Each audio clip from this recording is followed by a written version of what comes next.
Hello and welcome to another episode of Minnesota Liberty Podcast, sponsored by Libertarian Party, Minnesota. I am one of your hosts, Rebecca Whiting, and I have with me again this evening, TJ Hawthorne. So, you guys had tornadoes in southern Minnesota. Were you here for that? Or did you have any? I didn't see anything. It really was pretty calm here, just some heavy rain. I did see a few lightning storm, a little bit of lightning in the sky, but nothing severe around here. I really didn't pay enough attention to the news to know where it was happening. I think it did happen somewhere in the state. Well, they had tornadoes as in Motley, which is like when you go south from Bemidji and then you kind of turn to get on the highway, for real civilization. They had tornadoes down there. And then Really? I saw that there was like 40 tornadoes all over the state on this week. I don't know. I've been so it's spring season and farm and I've been so busy. Yeah.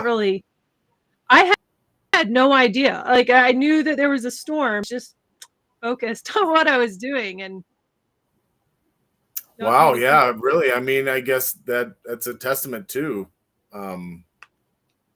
being into what you're into and not paying attention to the rest of the world and how much the rest of the world really impacts you. Now, here, when it comes to something like this is something maybe you would like to know if there's someone that you'd like to help, or hey, and Joey has joined us. Hey. So oh, look at it. Joey's by the pool. No tornadoes there, huh? Yeah, definitely not any tornadoes in my fake background that I hope isn't flickering too badly for anybody. But it doesn't look bad for me. Just your shoulder, but so yeah, I think it's great when community gets together, although there's a disaster that usually, precedes that, but the community aspect you can see really it's there. I believe a lot in our communities when stuff like that happens. Although there you go, if you want to go into the major disasters and they get FEMA involved, and then you see how much they really gum up the works. And so I guess I don't know if you were just making small talk about the weather at first. Yeah, I'm making small talk. I was trying to send out the link for the podcast to a couple of people. Yeah, cool. I know. Yeah, so this evening we're going to talk about the war stuff, which is kind of, I think, on the front of everything media related, right now. Is that anything that I'm really, anything I'm paying attention to really has to do with that. It seems really ridiculous. And I don't really know where, it's interesting to see all the talking heads that you've been watching for the last couple of years. And when it really shit's hitting the fan, where they're siding and where they're really saying, hey, I stand with what the F ever. It's not America, then I believe they're wrong. So. Yeah, so last week we went from Trump being kind of just watching to see what Israel did. And this week, the propaganda has changed. Yeah. And even just changed from yesterday. This is actually moving very quickly. It's very reminiscent for me, and you guys correct me if I'm wrong, but 2002, 2003 time era when everything was talking about the weapons of mass destruction in Iraq. Yeah. And we went from Trump ran on being a non-interventionist. He might not have called himself that, but he was like, no more new wars, no more this. We're not going to do this. We're not going to do that. And then it's Israel that I attacked Iran. And I want to be very clear that while there have been in the Middle East ongoing tensions for literally decades, this time around, Israel attacked first. They started this time around. Suddenly we went from, oh, well, no more new wars. We want peace in the Middle East. To, I said Iran shouldn't have a nuclear weapon, and I meant Iran shouldn't have a nuclear weapon. Yeah, except that they've been talking about Iran having a nuclear weapon since like 1988, something like that. And it's always been right around the corner. Iran's going to have a nuclear weapon. They're on a, hyperspeed chase to have a nuclear weapon. And now all of a sudden he's like, I meant what I said when I said Iran can't have a nuclear weapon. But they don't. It's just hypothetical at this point. Honestly, it's hypothetical for every country in the world. And I don't feel like the United States or any of the leadership in the United States has any sort of room to talk on who should have nuclear weapons and who shouldn't when we have nuclear weapons. And we're the only country that nukes on another country and civilians, for that matter. Twice, not just once. And we're all, yeah. That's really hard ground to stand on, for sure. I would say you're exactly right. When you really think about how someone looks at the USA from their shoes, anywhere else in the world, and think of the empires and the talk of colonialists and whatever, colonists or whatever the hell you want to call it, colonizer. Yeah. Colonizer, that's the word that I'm thinking of. So I think that they look at that, and of course they would think that. And so, yeah, our goal would be to, hey, let's bring that stuff back. I don't want to be ashamed of anything. Shit happened and shit sucks. And people were, a lot of idiots were in charge of, still are. It's still happening. It's happening right now. I mean, that's just the thing. And so where do we fall back, and when do we say enough is enough? I think folks are wisening up to a lot of things that like you said, man, that's a whole generation. Since 93, you've got Netanyahu literally saying Iraq is less than 5 years, Iran is less than 5 years away from having a nuclear weapon. And it's been ever since. And that guy has just been in charge ever since. So it's really up to their government to get rid of that regime, if you want to say that. I think there's probably a ton of Israelis that feel the same way, that don't want all this war shit too. Well, let me just say, hypothetically, let's say Iran does get a nuclear weapon. So what? Yeah. They have a nuclear weapon. So what? I mean, even if, let's just say, even if Iran actually got one and developed it, and then turned around and attacked a country with their limited amount of nuclear weapons. With one? Like, why would they do that? Why would they do that? Like, the United States has nuclear weapons, then we would turn around and be like, oh, well, and then we're going to... That doesn't make any logistical or strategic sense. Well, only to nuke somebody first, knowing that they would get nuked back and get nuked worse. Yeah, well, the folks, the neocons, all believe that those folks aren't logical, aren't rational. They scream death to America and death to Israel all the time, and they hate us worse than they hate them. And like, okay, they're the only ones that I've ever heard them say that. Heard about Iran saying death to America. Where I guess you could find people in America saying death to America. What do you do to those folks? Yeah, that doesn't mean you need to be enemies with the country or kill its population. It doesn't. That's still not grounds to justify 100%. An invasion. No, they just don't get it. Ted Cruz, man, it was unreal watching that interview with Tucker today.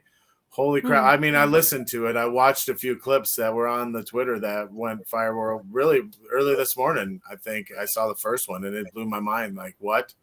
And then I saw the whole interview, or listened to the whole interview, and it doesn't stop. He is full of neocon just propaganda, and it's amazing that folks are standing behind this dude. I think I can only hope that he really takes a dive after this. Here's the problem. I don't think he will. And I think that there is a major segment of the American population that are like all on board for whatever Israel does. It's fine. It's justified.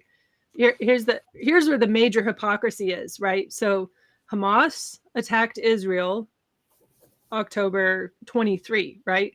And then Israel turned around and like just, I mean, have you seen pictures of Gaza today? The place is just demolished. And Israel did that in response to Hamas attacking them. Got it. Hamas attacking Israel, a lot of people died, also horrible. But then Israel justified absolutely destroying Gaza because of the attack from Hamas. Yeah, even if one asserts that retaliatory action was necessary or justified, this was not proportionate in any sense of the word. Absolutely disproportionate. And then flash forward to when Israel attacks Iran, and they're still claiming. So now the narrative has changed. Attacking Gaza was an act of self-defense because they attacked first. But now Israel has attacked Iran first. And Israel is forced, like air quotes, forced to defend itself because they are once again the victim because of decades long, like, oh, they hate us. I don't know. Maybe have you tried not just being so awful, and then maybe people around you won't hate you. And then maybe also the United States, if they hate the United States, maybe they're justified. Have we like been legitimately asking ourselves that literally decades long of US interventionism in the Middle East has caused the hatred that they have? Like at some point, maybe we just need to take a step back and be like, you know what, we're out. We're going to build up our defenses and stay on our side of the ocean. I think that's a great idea. I think there's a lot of trade that goes on through that Strait of Hormuz, I think is what it's called. You know, so a lot of folks think that our Navy is responsible for keeping that strait open for, you know, Kuwait and Saudi Arabia and Qatar and Bahrain. So I think we can definitely be peaceful. I think that, I don't know. Yeah, I always think of Israel as Scrappy Doo, man. Scrappy Doo from Scooby Doo. He's just a little thing that just always put him up. Always wants to fight things. And it's like, settle the F down. What in the world do you got to do all this for? And I don't know if there's some kind of biblical conquest that people really are on as politicians. You know, I have no idea if that's really their thoughts, like this Zionism stuff where the end of times is coming and all that crap. I can never get behind any of that stuff, but I'm just not religious. I mean, that's my family's background is with the evangelical church. And, you know, there was a big part of that. I mean, at some point, I'm not even sure because that's how I grew up, you know? So like, there's a big part of a large, I won't say everybody, but there's a very large segment of the American church that really is the identity of the church itself is wrapped up in what Israel does, because there's a lot of people that believe the end times have yet to happen, and that Israel becoming a country again is a sign of the end times. And, you know, don't like, it's all right around the corner, and every year it's just right around, you know, every time you turn around, well, it's coming. I don't personally ascribe to that. So that's not my thing. I studied too much and know a little. Anyways, you really have to be conditioned and be unwilling to see, and, you know, because you have the Bible. So you have to be unwilling to like see and read what the Bible actually says to jump to that conclusion. But this is where like the church in America has really failed. But it's because their identity is wrapped up in Israel, and it's all false. It's all fake. This isn't real. This isn't. And in a lot of churches, there are people like that would just not talk to me. And I have had friends we're not friends anymore. I know, but like, it just, how can you like say that we have to do this? We have to go to none of these people, while saying we have to go to war on Israel's behalf, also volunteered to join the army or the Marines to go fight in those wars. And just, so there's this level of cowardice. People are like, you have to go and do this, but I'm going to stand behind, you know, these safe lines and just go send other people to go do this dirty work. The whole thing is just from top to bottom gross. Mm-hmm. Do we want to name No doubt some of the talking heads who were in favor of the Iraq invasion and are now also saying Iran must be stopped? Well, Ted right. I've got a definitely list of plenty 20 of them. names if you want to hear them. This is just Oh, I'd love that. Yeah. this took less Yes. than 5 minutes. Lindsey Graham, John Bolton, Bill Kristol, Sean Hannity, Newt Gingrich, Charles Krauthammer, Max Boot, Richard Pearl, Paul Wolfowitz, Judith Miller, David Frum, Robert Kagan, Ken Pollack, David Brooks, Tom Friedman. Krauthammer Huh? is dead, isn't he? Which one? Charles Krauthammer died a while ago. Let's see what the detail is on this. Before his death, he advocated Either way, for crippling sanctions. I thought you were going to name. So what? I thought On you were his gonna deathbed, he said name F the- Iran one last time, apparently. I don't know. Oh, I'm sure he did. He was one of my favorites. Like, he was this disabled guy, whatever that was. When I was such a neocon, I was such a fan of him. But back to Tom Friedman, Joe Scarborough, Marco Rubio, Tom Cotton, Mark Dubowitz, and Michael Ledeen. John And that's Bolton. just like 10. It's like, hey, can I get a list of 10? Okay, can I get another list of 10? And then here's a second list of 10. So there we go. That's 20. John So Bolton. and these are folks that. Oh, sorry, go ahead. Who? Well, these are folks that supported the Iraq. Yeah, war, and a the quarter WMDs century that were later, responsible for or at their death, if their death was recent, we're still saying, well, Iran should be next. Oh yeah, well I know Why? Krauthammer spouted out Why? for Iran. Profit. I- It's war profiteering. Either they or their friends we are can benefiting assume- who financially knows? from the arms trade, and they want to continue it. There's definitely that. They, their But we friends, just- or we their have financial so many backers in the case of untapped the. resources in the United States. We don't have to go to the Middle East to get what they have. We have those same resources here in the United States. So part of me believes that there is, in any time that you have to dehumanize a group of people before you justify their whatever it is you're going to do to oppress them. I'm thinking like Native Americans before, Abraham Lincoln, that whole time era where they were actively using genocide against Native Americans. It's because, well, they're not fully human. Black people, well, they're not really human. That's how they justified slavery.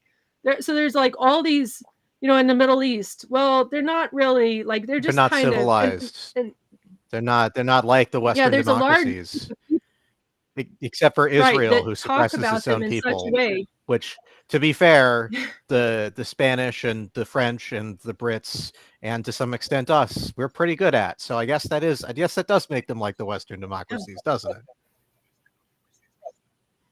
Just on an even grander scale. You have a way of playing the Ted Cruz clip where he's talking about maybe the one. Did you find the one that was on my Facebook page where he's talking about and calling Israel and we like he's part of?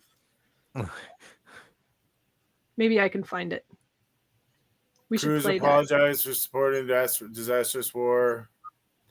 Trump's response to Tucker's position on Iran. Here, Cruz knows nothing about Iran and wants to destroy it anyways. So I'm going to play it here.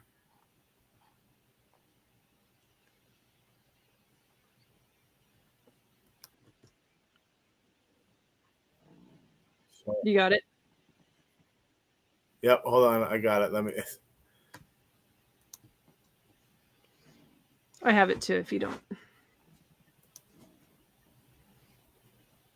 Okay, so you topple the regime and by whatever means. What happens then? How many people live in Iran, by the way? I don't know the population. At all? No, I don't know the population. You don't know the population of the country you seek to topple? How many people live in Iran? 92 million. Okay. Yeah, How could you not know that? I don't sit around memorizing population tables. Well, it's kind of relevant because you're calling for the overthrow of the government. Why is it relevant whether it's, because, it's 90 million or 80 million or 100 million? Why is that relevant? Because if you don't know anything about the country... I didn't say I don't know anything about Okay, what's the ethnic mix of Iran? They are Persians and predominantly Shia. Okay, it's not even. You don't know anything about Iran, so okay, I am not the Tucker Carlson expert on Iran. You're a senator who's calling for the overthrow of the government. You're the one who claims know anything about the country. No, you don't know anything about the country. You're the one who claims they're not trying to murder Donald Trump. You're the one who can't figure out. All right. No, keep going. Keep playing it. Keep playing it. Okay. Because we haven't gotten to the best part yet. It was a good idea to kill General Soleimani, and you said it was bad. You don't believe they're trying to murder Trump. Yes, I do. Because you're not calling for military strikes against them in retaliation. And if you really believe that... We're carrying out military strikes today. You said Israel was. Right, with our help. I said we. Israel is leading them, but we're supporting them. Well, you're breaking news here, because the U.S. government last night denied, the National Security Council spokesman Alex Pfeiffer denied, on behalf of Trump, that we were acting on Israel's behalf in any offensive capacity. No, we're not bombing them. Israel's bombing them. You just said we were. We are supporting Israel. High stakes. You're a senator. If you're saying the United States government is at war with Iran right now, people are listening. Okay, we are not bombing them. Oh, okay. Israel is bombing them. And hey, why do you do the snide? Oh, okay. What do you mean? Because this is super high stakes stuff. This is a huge country that borders a lot of other important countries. A lot of the world's energy comes from there. So let me you ask don't want another disaster. You don't want to be Tucker, reckless. The Ayatollah refers to Israel as the little Satan and America as the great Satan. Do you believe him when he says it's the great Satan? Do you think if the Ayatollah could murder both of us right now that he would? I do. All right. Yeah. So that was the part I kind of wanted to really highlight. Is I think that Ted Cruz had a major screw up right there in that clip. Not only did he quite possibly spill, has a giant OPSEC violation. Additionally, he called them we. He's not Israel, or is he? That's so. That is you the don't question. say we. Is he sitting there in that interview as a senator for a United States of America state, or is he sitting there as a senator for the Israel lobby? Yeah, because it really seems like it's that second thing, doesn't it? But a lot of the focus on that clip this morning, though, was the whole population thing. You know what I mean? It's like, I really didn't care about the population. It was like interesting you didn't know, but I mean, I do. I think that it is. It's important. It's important that he didn't know, right? But the other part was way more important, right? The other part is way more important, because aside from that which I just stated, it's also, as Rebecca said, it's the potential OPSEC violation. You're just blatantly stating that U.S. military resources were used in support of the bombing of Iran. Thing is, I don't know. Or even worse, or if the U.S. resources in the bombing of Iran that hasn't even happened yet, but is about to, because in the last 24 hours, the narrative in the media has changed from, Israel is bombing to Iran to, and Trump is doing this. Well, I said that Iran should never have a nuclear weapon. That has changed literally in the last 24 hours. And it's being picked up and parroted in the exact same way on multiple media sources. That's what's happening today.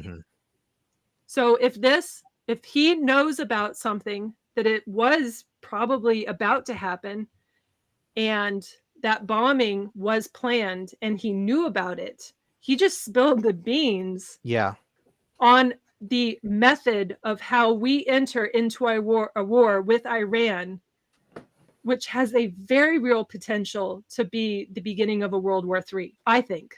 I think that if there was ever a set of circumstances that could actually lead us into World War III, it's going to start with this.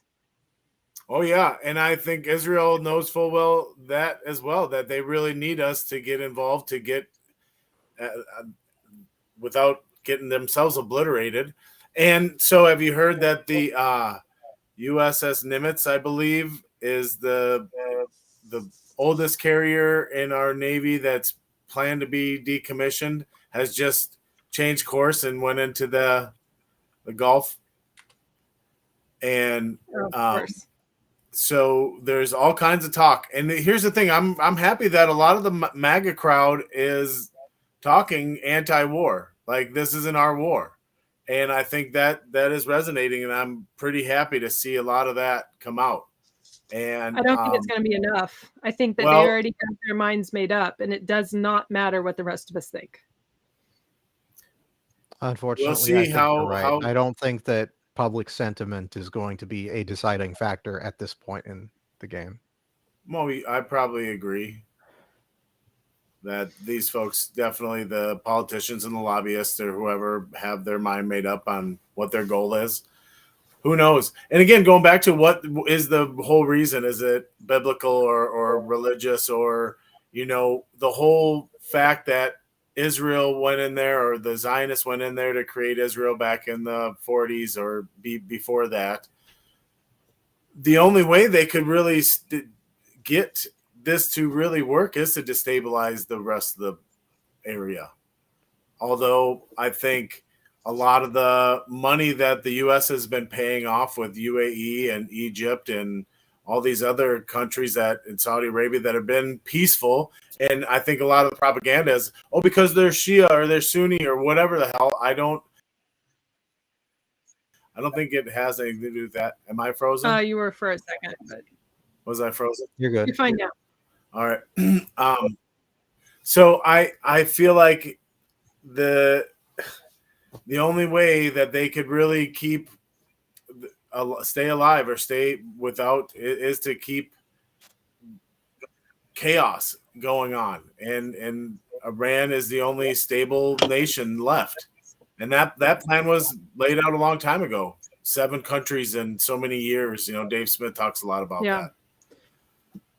I don't know. Well, this is changing very quickly. Seems weird that somebody thinks that they could just. Yeah. So next week, I actually have scheduled somebody that, I don't know, maybe you both know him too, Naveen. He was part of our Defend the Guard rally, not this past year, but the year before last. And he's an Iranian American Iranian. And I know this from his social media profile, first generation American, but he's nationality background of Persian heritage. Yeah. So, and he has been posting online about he still has a lot of family in Tehran and for all these bombings and that kind of stuff. He's going to come on the podcast next week. We'll talk to him, from his perspective on things that are going on. But I mean, I feel like that ultimately this is moving very quickly. So we could have an entirely different set of circumstances by this time next week. Could be. Yeah, and it's hard to see it slowing down. Yeah. So, any last comments on this? Because we are halfway through and we're going to talk about just one. I pulled up an article from USNI News, the U.S. Naval Institute. USS Carl Vinson has been extended, and that's another aircraft carrier, CVN-70, out of San Diego. They've been deployed for 211 days as of yesterday, out of the 186-day standard for West Coast based ships. Those sailors are happy, I'm sure. And that extension was announced before or in conjunction with Nimitz being sent out. I gotta tell you, actually, I have something last to say. That when I was in the Army, this happened twice. The media knew about our deployments overseas before we officially got ordered to go overseas. That happened twice to us, to my brigade. It happened when we were in Korea. We had family members calling to people in Korea and being like, saying, hey, the news is reporting that you're going to Iraq. The brigade literally had a meeting and a formation, be like, "Hey, we are not going to Iraq. We're already up by the DMZ. North Korea. That's right in the North Korean line is a hardship tour." And so it didn't. Before this, it hadn't made sense to send people who had already been in Korea for a year from one hardship tour to another, like Iraq. But then they did. And the media knew about it first, okay? The second time it happened was we were in Baghdad during 2006, and they announced the surge. Bush said, we're doing the surge, 30,000 more troops. And we were already in Baghdad when that happened. And I had a fellow NCO that pulled me aside. He was like, the only way that they're going to get 30,000 extra troops in Baghdad is by holding people who are already there for longer. Right. And that was us. And I went home in April, and the newspaper in Colorado Springs, because we were stationed out of Fort Carson at that point, the newspaper announced 2nd Infantry Division being extended to a 15-month deployment, which was, the Army was already at the 12-month deployment, which was already the longest that any of the branches in the military did for deployments. And then they were going from 12 months to 15 months. The newspaper reported it. They said, "Oh no, that's not going to, we got extended." And the people into ID got extended from 12 months to 15 months. But the media, they knew about it in advance, both times, long before even our leadership was able to tell us officially. If they knew about it or if they didn't, I don't know. But so the politicians wearing stars made a decision and told the media, or told the civilian politicians who told the media. Right. And then the politicians wearing stars told the ones wearing eagles, and those wearing eagles told the officers, and the officers told the troops. But by then, eventually, the troops had already heard. Yeah, because of the newspapers. The newspapers got the information out faster and more accurately than the leadership in the Army did. Well, some of that press sits in those meetings and those roundtables, I bet. And some people. But you're not. I don't see how that's possible, because that's a major OPSEC violation. That's another major OPSEC violation. Yes, it is. Whatever you want to call it, like the press or the intelligence, same. They're not even allowed. You're not even allowed to. Like if you're on the. You can't have a personal electronic device in a skiff. That's a big no-no. And you're just not allowed to talk about troop movements. You're not allowed to. That's you get in trouble for that. Because but you can't announce tomorrow's Israeli strike on Iran on a podcast. Right. Nothing's going to happen to Ted Cruz, which is a shame. He's on my list of people I can't wait to see get his comeuppance, and that's that's the thing about those 20 names. Like nothing. Yeah, 19 of them still alive, or at least 18 of them still alive, and there are another dozen at least who their position would have been quite clear, and they would have still been in the public eye if they hadn't retired due to illness or old age, or died of illness or old age in the intervening quarter century, whose opinions have not changed at all, and they haven't lost their jobs, because the jobs are not dependent upon the truthfulness of their claims, but the usefulness of their claims to those who are decision making. Yeah, and that's actually a great point about what Cruz was. That whole interview with Tucker, it sounded like he was just trying to do a Congress testimony bullshit interview, and he thought he's going to keep having these gotcha and having these talking points, and Tucker's like, what? That doesn't make any sense. And it was amazing that Cruz really doesn't know anything. He's literally just a talking head that.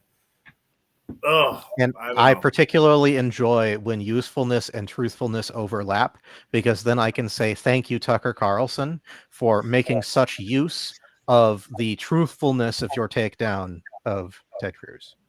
Yeah, he admitted too in a lot of the points spots that oh, I sincerely apologize. That's a quirk I have of being rude. You know, he's like, I was rude there and this and that, where he pointed out to himself that I was rude there. Sorry. But Cruz never said that. Tucker did. But Cruz is just an idiot. I'm sure you two have known me long enough that, as a general rule, I'm not rude. So when I am, I think you deserve it. Yeah, no doubt. And I would not apologize.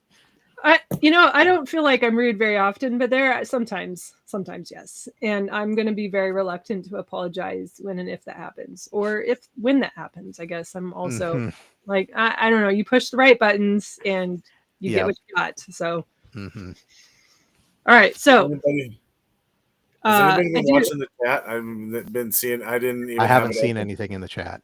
No, not today. Oh, hey, there's somebody in the chat, as if on cue. You guys must be I guess for Trump for pardoning Ross Ulbricht. Well, yeah, pardoning Ross, good. Trump, war with Iran, bad. War with Iran, very bad. So, I mean, and this is the thing that there's a lot of people are like, oh, well, you guys wanted to, no, because there were a lot of different groups that rallied behind Trump to keep the Democrats out, right? And I can understand why that would be attractive, because it's the easy way out. To get behind somebody that says they're going to do things, that has the power and the movement and the energy and all that kind of stuff to be able to make things happen. And him getting Ross Ulbricht pardoned, obviously good. But when years ago, I made a commitment that I was never again going to vote for anybody in the major parties, because I don't believe that it's actually the person running under the major parties that's the problem. It's the major parties themselves and the two-party system. And the financial backers of the two-party system and the candidates that they choose. Right. It is not about, is Kamala a worse candidate than Trump? It is about, is the deep state with a blue tie worse than the deep state with a red tie? And right now, deep state with a red tie looks pretty bad. Yeah. And at this point, like, seeing where we're headed, and if this goes all the way through, I mean, I don't want to like project my fears on anybody, but this is bad. So war with Iran, arguably worse than a Kamala Harris presidency, I would think. But yeah, nobody Rand can Paul, foresee the future. Burtis, Rand Paul, fantastic. He had an article in Reason the other day that was an absolutely beautiful takedown of this attempt from the Senate of passing free speech violations in the form of anti-Semitism legislation. Oh, something that Cruz is probably yeah. backing. Oh, I'm sure he is. And yeah, but his character is compromised and his integrity is, and anybody that at this point that keeps something for Israel is just on a loser brigade. And that's the way it is. And actually, and I keep saying we're going to go like to the farm part of like this podcast, but we should, soon. Yeah, we should do that. Yeah, I can't remember what I was going to say. So that means that we should go to the farm part. Yes. So what's happening with the farm stuff here, Rebecca, in Minnesota, or are you talking laws, or what? Yeah. You're up so to? the result of the 2025 legislative session in Minnesota saw absolutely no change whatsoever in agriculture laws. But it wasn't without a good deal of work put into it trying to change things. So I'm thinking 3 major things in Minnesota that at least is on my radar. And I've been working with a couple of people that have really stuck their neck out for us as a minor party, as the Libertarian Party, and signed their name onto getting these things changed.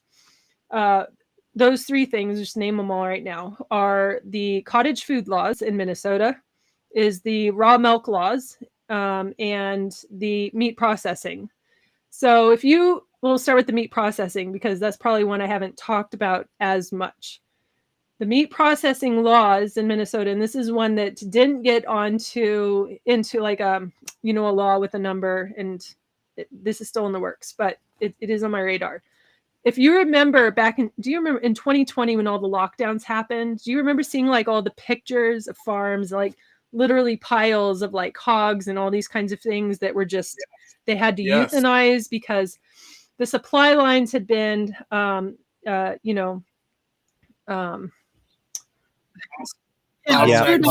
You reduce the capacity at some processing facilities and close others completely, and suddenly there's just this massive backlog of unprocessed animals that have been raised so that their meat can be sold at market, but they can't be butchered because there's nobody to butcher them. You know, there's no, people weren't allowed to work. The supply lines were compromised. There weren't as many truckers on the road. The grocery stores were being shut down. I mean, like, you know, there was all these things happening all at the same time, which when you're in agriculture, you don't just create a product and turn around and put it onto like a truck and then ship it out to the consumer, right? Like this is months or years worth of, hard work that goes into producing something that then turns around and is consumed. So in the case of hogs specifically, just to talk about this, because it's probably the most obvious example, because, you know, if you don't remember the piles of dead hogs, do a Google search. What happened in 2020? But or don't if you don't want to look at it. Yeah, well, I mean, it's not gruesome. It's it's just. I mean, it's sad. It's very sad because that is an extraordinary waste. And there is not a single farmer that doesn't feel something in them when something goes to waste, especially like that, where you've put a lot of work, time, and money into it. But the problem is that we have created such a fragile food system in the United States that this is not the only example I'm going to talk about this evening, but it's just this specific one. That there are only certain meat producers in Minnesota that are allowed to take an animal raised off a farm, process it, kill it, gut it, bleed it, skin it, package it, and then put it onto a shelf to sell. There's a very small number of butcher shops that are allowed to do that. And it's not because they don't have the facilities to be able to handle it. It is simply because they don't have the stamp of approval from the state. And the state says you have to have all this stuff to be able to resell meat to the consumer before it's considered approved. Overly specific restrictions, expensive, burdensome, long-term licensure procedures. I'm sure that if you had every piece of physical equipment you needed to open one of these, it would probably be 18 months before you could get all the licensure and paperwork settled. It's not even that. You have to have a guy that's a certified guy from the state on hand to be able to oversee all of stuff, and including the paperwork. So, anyways, blah, blah. I just picked up on Monday 2 hogs that we had raised out ourselves, took them to the processor last month. I just picked them up on Monday. And so I was talking to the lady that was in charge of the butcher shop, and they just gave away, they basically were like, we voluntarily give up our certification from the state because of all the paperwork and regulation things they had to overcome, that I'm already not making very much money when I'm growing and raising out a hog and then paying the butcher costs on top of that to be able to turn around and resell it to the consumer, right? I'm already not making a lot. But then when you add in a full-time guy that has to just oversee, the paperwork and all this kind of stuff, it takes the amount of money that you have to produce an animal to make it sellable. You're eating up a lot of that profit, or you have to turn around and pass the cost and raise on the prices consumers. On consumers. Yes. All because the state has their regulations. So in Minnesota, we already have on the books cottage food laws. Cottage food laws are, if you're not over a certain amount of income that you get from making, it's called value added products, basically, like something that you, let's say you get all the ingredients and you make jam or you make pickles or something like that. That's considered a value-added product. In Minnesota, under the cottage food laws, you can do that without being in creating it in a certified kitchen, and then take it to a farmer's market, have direct-to-consumer sales, etc., those kinds of things.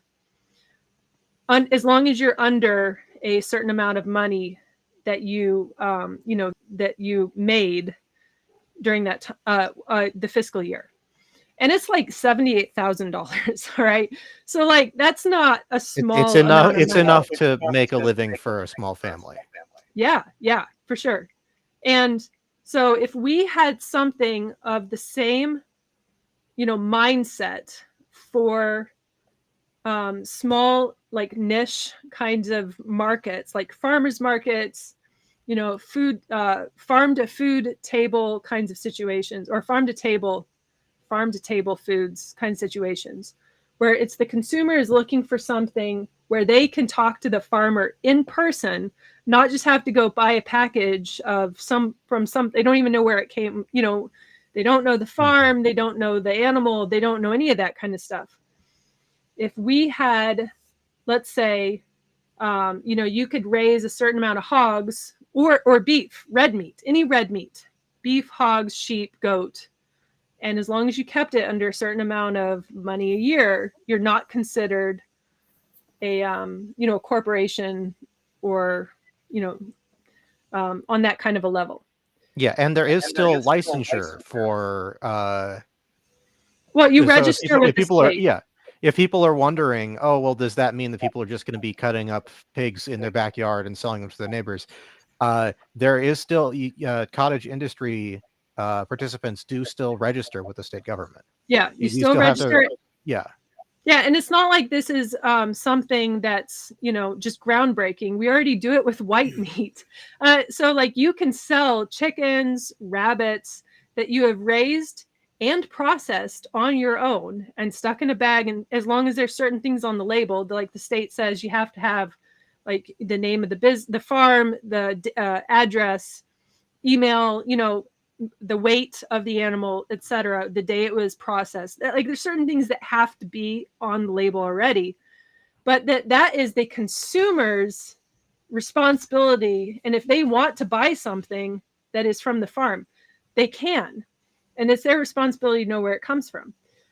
We have that already for white meat. You can do that with chickens, rabbits even, but for red meat is much more scrutinized from being able to sell from the farm to the consumer, which doesn't make any sense. But I thought that pork was the other white meat. Isn't that what the pork belly agribusiness checkoff paid us to think? Yeah, okay, that's a total side. Sorry, I have a lot. No, a sick pig is white meat.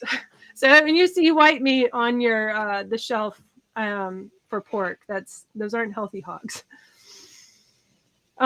So the cottage food law, there was an amendment that was proposed to change it so that you could make something and then ship it to wherever it is you wanted to go. Because right now the cottage food restricts you. Like if I create something, I have to directly hand it to my customer.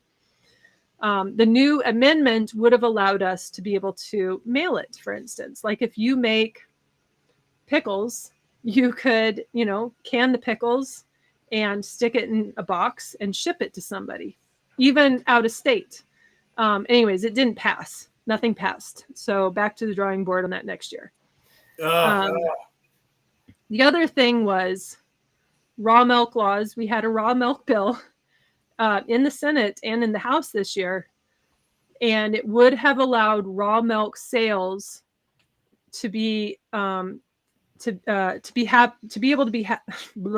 happen at a farmer's market, and it might have just been restricted. I can't remember exactly what it said, but you can't do that right now. No, not legally. I mean, so yeah, you can't sell if you have dairy cows, which I do. You can't milk the cow and take it somewhere and drop off the milk and sell it in Minnesota. What you can do is somebody can call you up and be like, hey, I heard you have cows. Do you have milk? And you can say, yeah, sure. Bring your jars, and then fill up their jars with the milk. But you're filling up their jars, not their jars. selling them your jars with the milk in it. Yep. You also, you are restricted from being able to tell people that you have raw milk for sale. So this if law, they ask, you can say it, but you can't advertise. Right.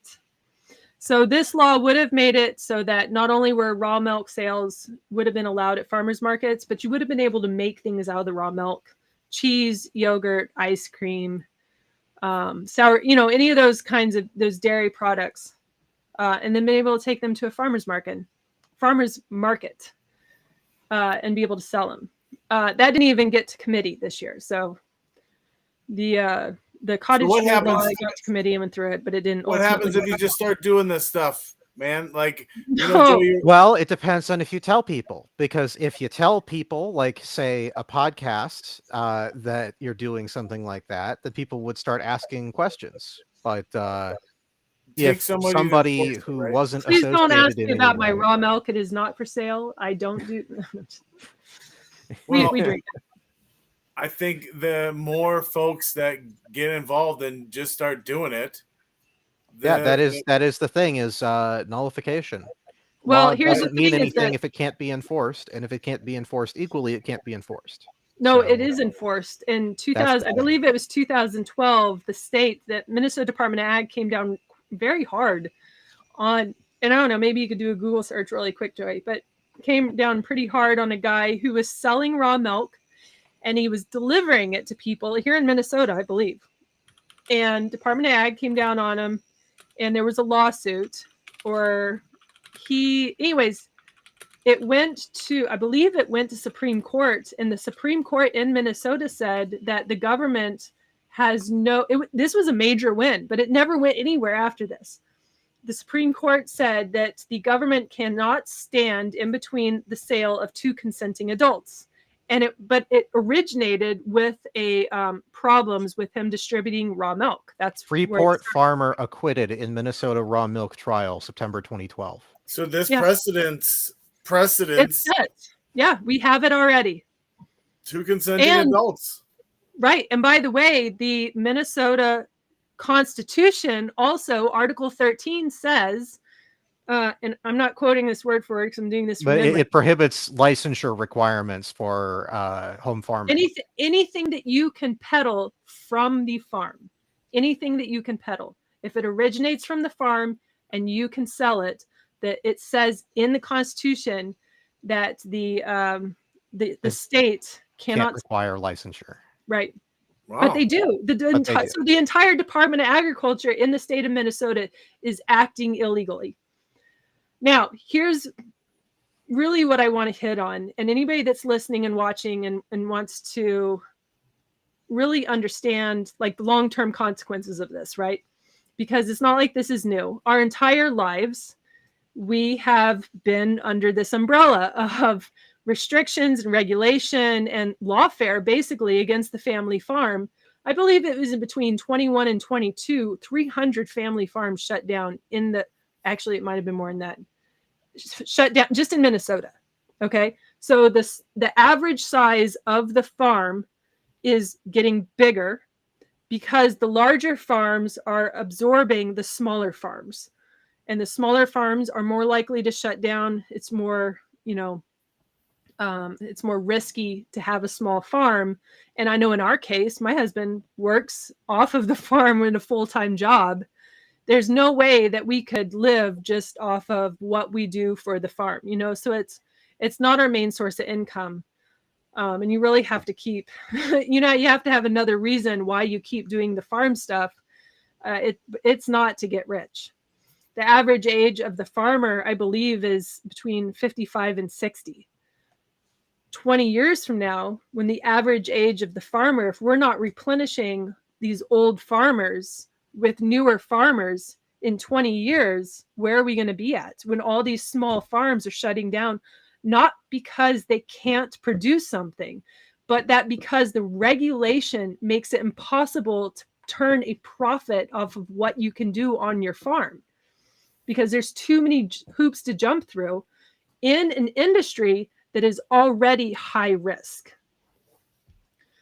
20 years from now, when we don't have enough farms producing food, then what? And let's say, I don't know, we're in the middle of another world war at the same time with having family farms under like this much, I'm not sure oppression's the right word, but you know what I'm going with that. Like just there's too much.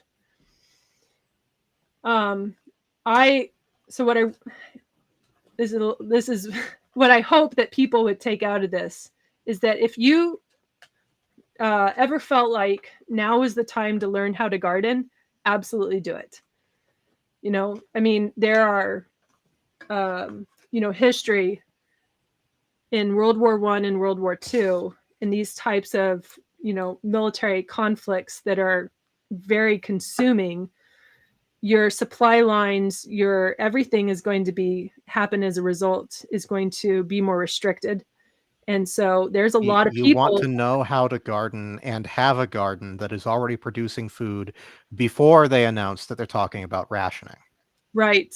Because at the same time this is all happening, the generational skills of knowing how to grow a tomato or grow a cabbage is lost. Mm-hmm. So go buy the books. If you were looking for a sign to go buy the gardening books, go buy the gardening books.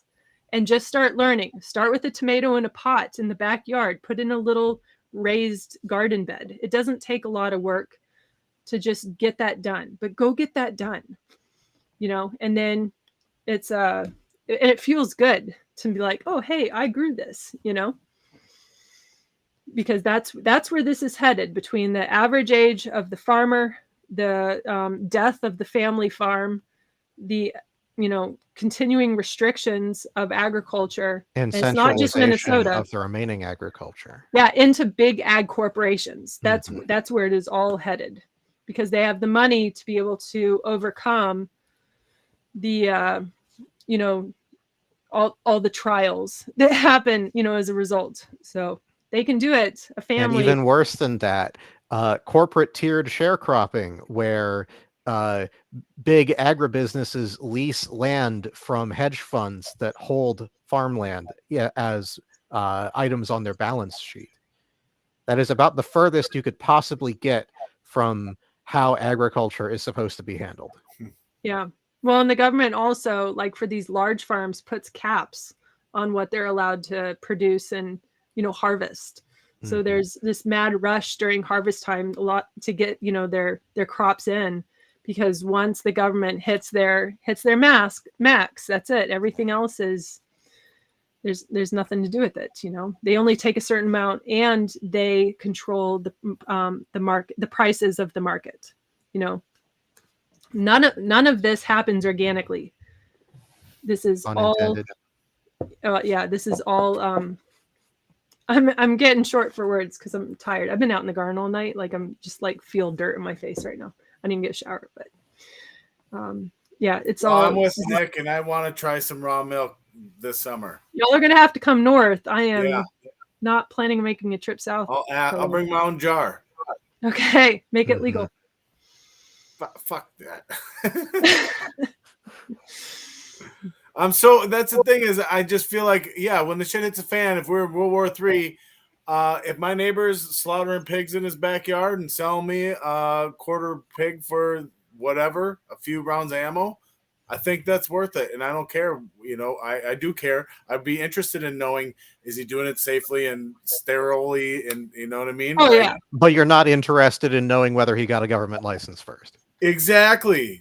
And that's where the more there's incentive to butcher a pig properly. There is a certain way of doing it and a certain way of not doing it, and you want to do it the right way. Do you like bacon or not? Because if you don't do it the right way, you're not getting the bacon. That part of the meat is like soiled. Said, generational knowledge, man, that stuff goes away. What we're effed. I mean, there are books, definitely, so hopefully those don't get. Yeah, but you know what? And we talk a lot about this in the the political side of it, but that there is the what's it called? There's a big difference between knowing how something works and knowing how to do something. No, what's it? the knowledge that people pass down. So there's a lot of, you can give somebody the facts. Losing institutional knowledge. Institutional is a knowledge. thing that we complain about a bunch. Right. There's certain things, especially when you run a farm, that you might be like, all right, this is how you do it. And this is, do this, do this, do this. But then if you haven't done it for a long time, you learn certain, everything in farming, everything has a very specific way of doing it. And it's all different. Yeah, and there are a bunch of very small but very expensive lessons that had to be learned for it to end up being the way it is right now. Man, and you could let the next generation learn those lessons themselves, or you could teach them to avoid those lessons. Well, and see, the way that it used to be was that kids learned these things alongside parents because they grew up doing it with their parents. And then those kids grew up into parents and they, took their kids along. And so there were certain lessons you didn't have to teach kids because they were watching as you did the work. Yeah. And a lot of times because they were also doing the work. I mean, farm kids oftentimes have a lot of responsibility, and that's just the way it has to work on a farm. Oh, Rebecca's advocating for child labor now. I gotta tell you, my kids advocate for child labor. They would love to be paid for the work that they do. And they would love to go and work for somebody else because I pay them slave wages. So room and board. But yeah, that's just it. Survival, man. Folks that think that electricity comes from the wall and water comes from the faucet. Food comes from the grocery store. Milk comes from the store. That's we'll see. I'm happy I have friends like you and have some of the knowledge, you know what I mean? And we'll see what kind of zombies come walking out of the cities. They won't be coming north. I gotta tell you. Right, that's it. That's one thing. They will be going south. If there is a zombie apocalypse, nobody is going to be traveling north. And I don't mean it like zombies literally, but literally hungry people are going to be like zombies. Yeah, but they're still not, anybody in their right mind would not be traveling north. Especially not already living in Minnesota. They would not be like, oh, that's frozen tundra up there, which is true. It is frozen tundra, 8 months out of the year. I mean, right now we're in the screen and it's not, but most of the time it is. Yeah. Should we wrap it up? All right. Well, that was fun. Hopefully we can, in next week, we are not in a much worse situation than we are right now. Hopefully that would be sweet if we just walked away from it and let Israel fight their own damn war, but I doubt. At the very least, could we hang out in limbo for another week before openly declaring war against Iran? That'd be a start. I won't say a step in the right direction. It would be no steps in the wrong direction if we just hung out in limbo for a while longer. I mean, we didn't talk anything about what happened with the shootings on the weekend. Gosh. Yeah, that was huge. And okay, let's hit that really quick because I know somebody who had Senator Hoffman and his wife at his mother's wedding. And I mean, these aren't these circles at which these people interacted were really only 1 or 2 degrees removed from what we do in politics. That's what it comes down to. If you went to, and Joey and TJ, you both did, you guys went to the house. Yeah. And I didn't have any in-person conversations with the individuals who were victims of this, but I talked to people who talk to those people every day. So that's 1 degree of separation. Right. But Senator Hoffman is one of the authors on our Defend the Guard legislation. He is one of the authors. So he advocates for, at the very least, the correct checks and balances of going through the Constitution before the United States can use the National Guard to engage in war and combat, right? And someone put him and his wife in the hospital trying to end their lives. Yes. Less than a week ago. House Speaker Hortman, her husband did leave. Completely, they're dead. Both of them are dead. And then I was listening on the news today. I listen to NPR a lot because you got to know, the talking points. Yeah. Anyways, I do listen to NPR a lot. But so this was a lot of the, that was covered on NPR. This is major news. This made international news outlets what happened in Minnesota. That's what happened. That's how big this was. But the House Speaker and Senator Hoffman, there was a list of people. There were 2 other homes that were hit, and in which case the shooter was unsuccessful. One of them wasn't home, and I can't remember what happened with the other one. But so, there were other homes that he went to trying to do what he did. And impersonating a police officer. Quell Media has been really on top of this. And impersonating a police officer as well. I think I saw a video about his his private vehicle being towed away, and it looked like a black police SUV. Well, he put police lights in it. He put a fake light bar on top, and he put red and white flashing lights inside the top of the windshield. So, I mean, there's been some developments throughout the week of what happened in the timeline of that. Like you said, there were other houses that he either tried to get into and they were locked and they didn't let him in, or I'm not really sure on all the details. I know that Matt has been diving into quite a bit of this, and it's really interesting to see that Hortman's house, like the front door. So there was an exchange of gunfire at that house, and then he still escaped there. Well, I don't know if you guys caught one that. of them had a police officer sitting outside of the house when the attack happened. I believe it was House Speaker Hortman. That the police officer was sitting outside of the house when he broke in and killed them. Like, they were right there, but they didn't know. I can't even. Yeah, I'm not exactly sure, and there must be body cams or maybe dash cams of what actually happened that people know, that hopefully will eventually know. I don't know. There's been some rumors, talking about, is this some kind of patsy thing to cause a distraction from all the other crap, the ICE stuff, or now this Israel stuff that we were talking about, and then we really, I don't know, because it just seems so. It isn't random. Obviously, the guy had a list, or there is a list.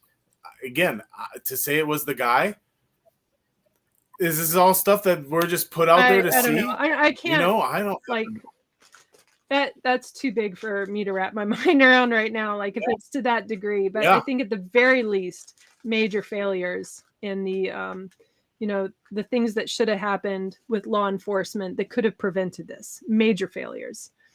I mean, he was on the run for 2 days, so before he was caught, and then he was only caught a mile from his house. So,